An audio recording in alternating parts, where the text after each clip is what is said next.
have the fondest memories of college library. We differ on that for sure. Welcome to Reframe and Reclaim. We are Courtney Huckabee, a psychotherapist, and Jen Harris, an interior designer, who have teamed up to reflect, challenge, and reframe your mindset in relationship with your personal belongings. Find the reframe. Start your reclaim.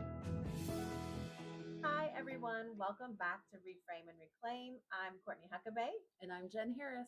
And we are here in February to talk about National Library Lovers Month. It's the month of love. Love your library. Love our libraries. And we're going to talk about our experience with the libraries and how wonderful libraries are. And I'm curious, Jen, what are some of your experiences in childhood or growing up or even currently that you have with the library? I do. I always loved going and like the excitement of picking out new books. And, back when I was younger, you could only get 10. 10 was the max. But now when I go to the library, it's like 30 per person. It's so many. Yeah. And so it was 10. So it's like, oh, what 10 am I going to get? And, I got to make sure I get the right 10 because, I don't want to pick the wrong book. Lots of pressure put on, even though I can just go back and get more. But for me, the other thing I always remember is always having overdue books. I always, I got the books and then 3 weeks later it's like, oh yeah, I forgot to turn that in. But yeah, what about you? Yeah. I remember in elementary school, do you remember having like the library card that'd be in the front and they'd like write your name and they would like write the date it was due. And I was so afraid all the time that that one piece of like cardstock was going to fall out of the front envelope of the book and I wouldn't know when to return it. So I was always anxious about making sure it got returned on time. But I remember like the late fees returning a late book was like 30 cents. Yes. Like $1.25 if it was really late. So I remember that growing up. But I have the fondest memories of college library. We differ on that for sure. College library was like you had to study and you needed to study, but you also wanted to hang out with your friends. And so I really love just like taking my stuff, finding a study group, hanging out at the library, like drinking as much coffee as I could, staying up as late as I could, getting as much studying done as I could while doing that with friends. And I do remember college library was like a definite hangout for me. Definitely. But not for you so much, no? No. Well, let's say, okay, so I will say, but being in design school, though, it's a lot different because you have a lot more labs, right? And so my memories are more so, and I should separate, like I went to 2 different colleges. I got my associate's degree at an all women's college called Cody, and I went to High Point University in North Carolina to get my bachelor's. And so at High Point University, it was all labs and it's all design stuff. And so my memory of college is Saturday nights seeing we just, it was all the business majors. I don't know who it was, but we're like, there goes all the business majors and they're going out to party on Saturday nights. We're in the lab working hours and hours and hours and hours. We see them stumble home and we're still in there working. Wow. And so the lab was your kind of the like lab your library. was long hours. And I still have like memories of like certain songs that were really popular because iPads and stuff were just coming out. And so we would listen to the radios of the same CDs over and over again. To this day, I'll hear certain songs, and it's like I have PTSD. And it's Takes like you right back. It's like I hate this song because I heard it so many times between the hours of midnight and 3 a.m. No, that has nothing to do with libraries. I apologize. I just went on a whole mental trip down memory lane. And honestly, thinking back to those things, it takes you back to the anxiety and the stress and the really long nights that both of us had, just different environments. Yes, so I'm appreciative. The memories I do have of the library are positive.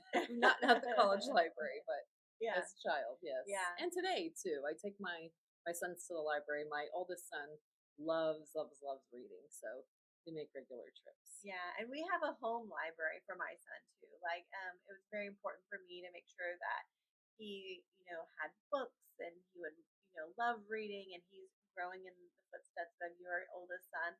He loves reading. He loves learning.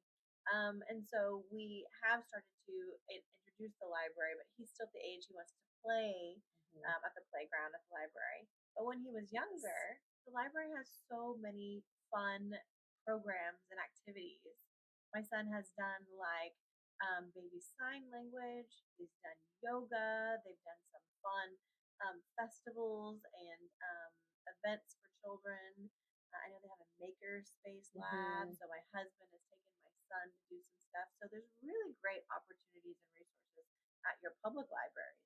Yeah, our old library also had things like almost like a Comic-Con for teenagers where they could come and cosplay. They had they partnered with the Humane Society or the Humane Shelters, local shelters, and so whenever they would have new animals come, they would bring them to the library and have people be exposed, and so they'd be exposed to lots of people petting them and just trying to get them acclimated to people. And then of course they also had like play areas for kids, and it was also one of the first places my kids, did worked on their spelling and got to type on computers and use the mouse to try and find where books are and learn about good old Dewey Decimal and how to find the Decimal books. catalog system. So much fun. Yeah, and my little boy this first summer, we're still like in the trying to learn how to read. He's 4, almost 5. Did a summer reading program, and so for every book that he allowed me to read, we would write the book down, and for so many books, he would go and get like a prize at the library. And so I think it's just so great to get involved. And we've been involved. Reframe and Reclaim have been involved in some libraries in the area, and so that's been a really great way for us to connect with the community.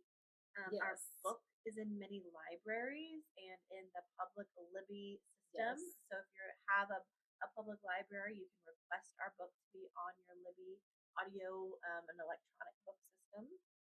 Yep, and then the audiobook's available too through the library if you'd rather listen in. That's another resources. We've done a couple speaking engagements at the libraries, which have been fun because those environments have been really nice because you can really connect with the audience and get really personal with their particular questions and needs, and so those have been really fun. And I think it's really neat. I always used to remember like meeting an author. I would always like want their autograph and everything. And now that we are authors, it's like, yeah, we wrote this book, but we have a bigger mission than just the book. We really want to help people. And so having those speaking engagements at the communities and in the libraries has allowed people to meet us and learn more about the reframe and reclaim process, and also give resources and be able to ask those questions. Yes. And again, it's all about that connection. Like you were saying, it's beyond the book. It's helping. The one thing I always hear over and over again whenever we do help someone is how much lighter they feel, right? Or it's like, I didn't know it could be like this. And so being able to share that and spread that mission and that message as much as we can is really enjoyable. Yes. So we're really happy to be partnering with the library system here in Texas and hope to expand beyond that. I know I love the libraries as a young child, always be anxious about losing that library, return card inside. They don't do that anymore. Thankfully, they gotten smarter, just digital. But there's also been some really great books that I have loved, not just in the physical libraries, but my own Kindle library. Yes. So I'm curious, what's on your reading list, or what has been on your reading list lately? Well, I have a lot of self-help. I have a lot of like celebrity memoirs. I find those really interesting. But those are probably my two genres that I do the most. But something I did read recently or listen to in my audiobook, recommended by a friend of mine, is called Stiff by Mary Roach. And it's kind of just like what it sounds. So it talks about what happens to cadavers after you donate your body to science. Oh, super interesting. Very like not something I would normally grab, but she's like, this is fascinating, and she wants to donate her body to science and things you don't think about. So it's like used for plastic surgery. Like you might be used for a crash test. It might be used for all sorts of things. And then it goes into kind of the policies about, and it's like, well, if you donate your body, but you're being tested on with weaponry, a lot of people don't really want to volunteer for that. So we don't really tell the families. And so then on the back end, there can be, litigation and just Yeah, the things it's you don't very think about, interesting. the things you don't think about after you leave Yeah. this earth. And I know there are a lot of people who want to give back in different ways. You know, there's organ donors. There's people who Yes. want to donate their body to science. There's people who want to have their remains to help with Mother Earth and continuing life in those ways. So I think it's really great to give back, but sometimes after you're not here, you don't always have a choice in Yeah. what that is. So And it even goes into like the history of cadaver, like burials and how it kind of happened, and then just different ways you can have your body buried or processed, after you pass. So, anyways, it was just a very interesting light read.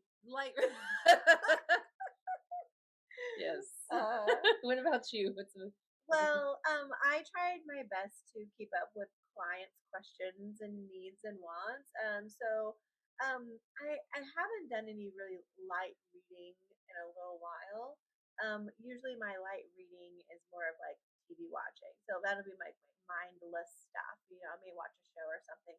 But some of the books I'm reading right now are like, Transcending Trauma by Dr. Frank Anderson. So it's really about trauma work and how to work through trauma with clients and understanding how trauma impacts the brain and the body and how to unlock that and heal that. So not as light reading. It's not easy reading, but it's so important for me and my profession. Yes. And then one book that my office read the last year, 2 years together was The Anxious Generation by Jonathan Haidt, however you say his name. And it's really great because it's actually talking about technology and our brains and how our brains are wired and how that impacts mental health. And so that's really important because I experienced that. I know when I'm on social media or when my kid is watching a lot of screen time, we are both just a little dysregulated in different ways. And so understanding that a little better and just being more aware of that has been really helpful in my personal life, but also in helping clients who are struggling with that too. Yeah, That's good to be on top of your profession, and again, I always looking out for your clients. I know you do a lot for them, so like that you're looking at all aspects of how to help them. yeah.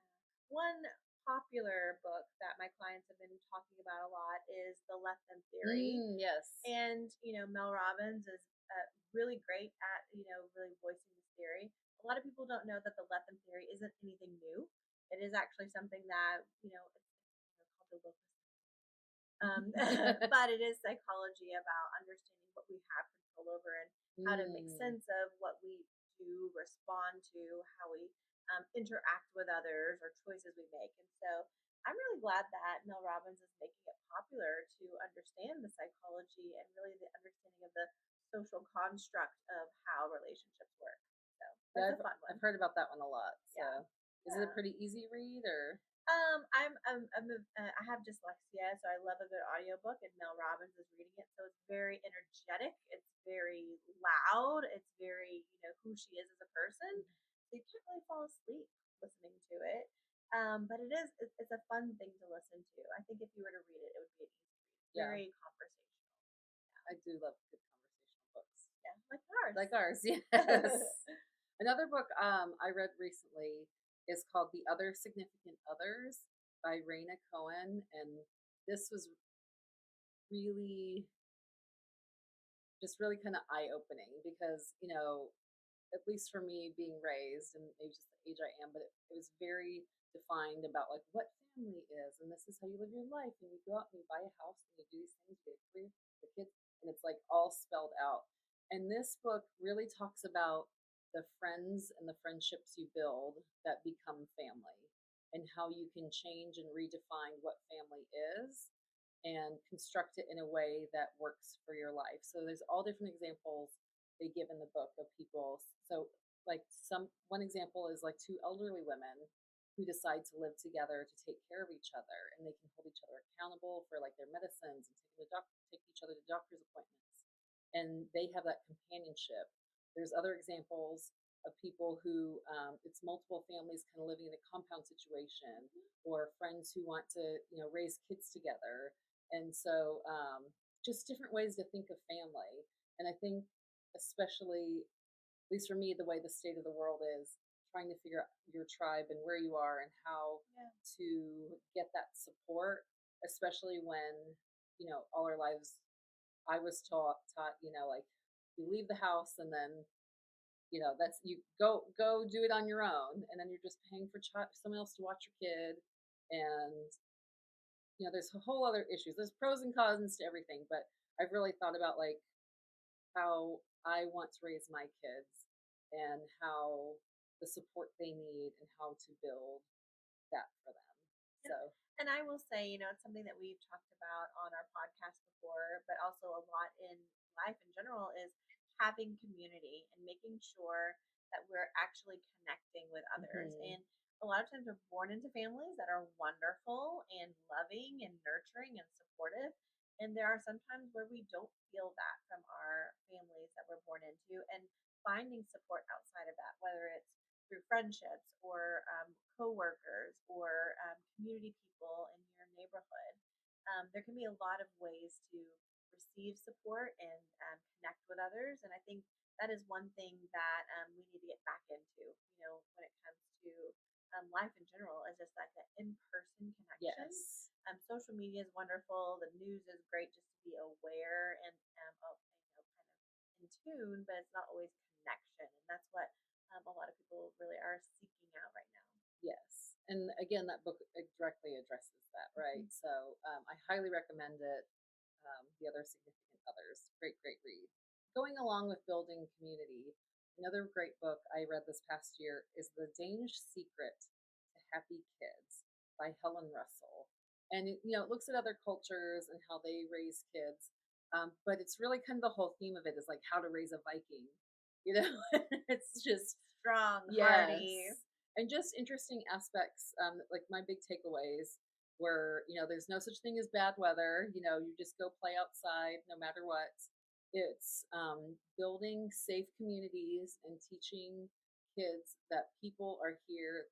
Like, you shouldn't be afraid of your neighbor. It's a safe community.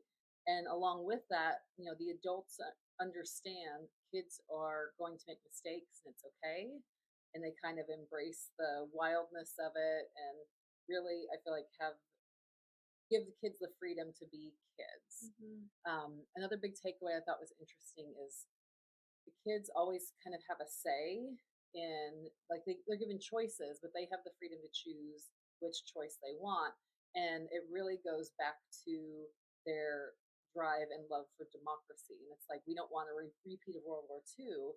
And so we really, like, democracy is instilled in kind of all aspects of their life. And so I thought that was really interesting. And the author's from the UK, and she moved to Denmark for her husband's job. And the funny thing is, she would always ask people, like, well, what do you think of the UK and where I'm from? And they're like, there's so many crisps, and those are like potato chips. She's like, everybody thinks of crisps. I don't understand why. They're like, how do your kids eat crisps all day and then you expect them to go run and play? Like, they'll have no energy. And so, they're eating lox and, fish and really heavy snacks and meals all throughout the day. So that was another fun, just a little cultural difference and takeaway. So that was a fun little read. Yeah. One thing about, being a parent is you get lots of advice and opinions on how you should and how is best. The S word. Should. Yeah. And so I really love, hearing, and I've done a lot of reading of parenting too, like the Parisian parent and the Danish way, the Finnish way of doing things too is really great.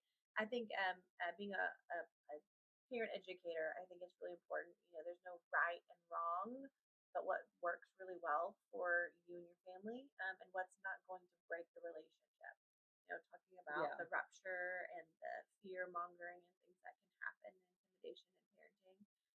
But I think, going back to the library lovers, there's some really good books for everybody to check out. And we want to hear your favorite books. We want to hear the resources that you love about your libraries. And if our book, Reframe and Reclaim, isn't at your library, you definitely ask your librarian to put it in their catalog. But We are so thankful for the libraries. It's definitely brought us up to be lovers of reading, now authors, which is a really big milestone for us. And we hope to continue to share just the mission of Reframe and Reclaim, and using the libraries as a really great resource to do that. Yes, thank you to all the librarians out there and everyone working in their communities to give all these resources and opportunities for everyone to enjoy all the books that we love.